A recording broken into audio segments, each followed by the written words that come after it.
John Verdon. I live in Ottawa, Canada. I've just recently retired from working in the public service for 25 years. Um, I'm an old hippie, a high school dropout who did grade 12 when he was 26. I started university education at 30. Um, I have a bachelor's in psychology. Then I got a master's degree in anthropology. I've done the coursework for two PhD programs, but then never completed. Coursework in sociology, PhD coursework, and PhD coursework in philosophy. For the last 15 years of my work in the government, I worked for the National Defense as a futurist, looking at the future of HR. What sort of people will we need? Skills education, how is demographics changing, social values, how will technology, impact what work is, what an organization is.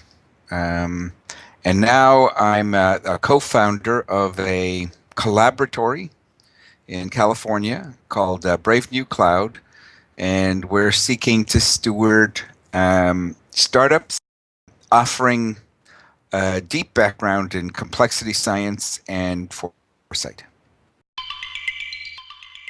We're trying to offer startups something different. I think it's obvious that the future is not the past. The next economy is going to be radically different. We all accept that, the information revolution is here. The pace of change is not slowing down. And what we learn in complexity is really not only do we not know what will happen, we don't know what can happen. So we're trying to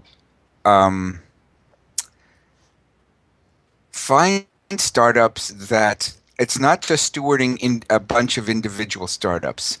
It's assembling an ecology of startups that will be greater than it's sort of together they're greater than they are separately. The whole is greater than the sum of its parts. So building in this ecology of startups, we're looking to steward each individual, but together to be better prepared for this sort of the era of complexity that the 21st century's in. If there's a book in me, and there is a book in me that I'm going to be working on, it's going to be called The Wealth of People. Sort of building on Adam Smith's The Wealth of Nations and Yochai Benkler's The Wealth of Networks. The future of work is got to be focused on the person.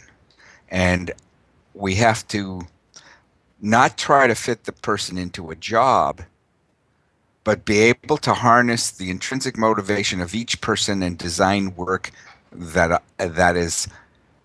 uses all that they can have to offer. When I was a hippie, I was traveling across the country, and in Calgary, the only work I could get were literally digging a ditch and emptying train cars of bags of cement.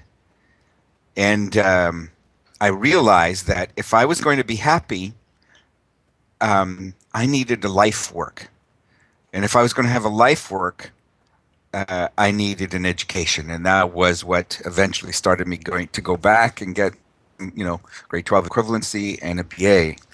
And this notion of having a life work, a passion, an interest around which one pursues, I think has been the core of my quest. When I got a master's in anthropology, I pretty much knew I would never get a job.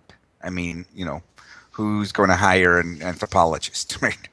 And yet I did get a job. And the skills I learned were really fundamental to my work in the government and even as a futurist. And they still inform, it still informs my work. The other dimension for me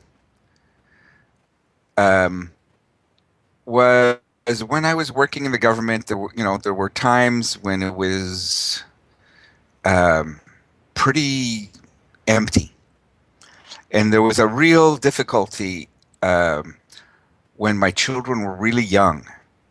Until I had the realization that creating good family is a is a thing to do, is a huge achievement.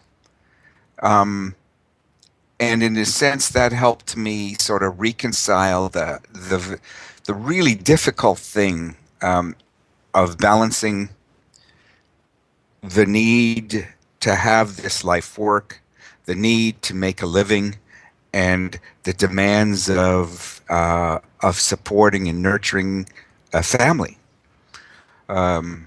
That dedicating oneself to family is something worthy and really important. So I think those two things were the uh, very core to the way I live my life and the way I make decisions. There's the issue of it's too big to know. We can no longer know everything.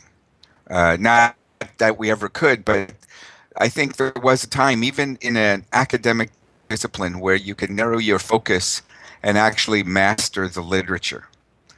That's no longer possible. And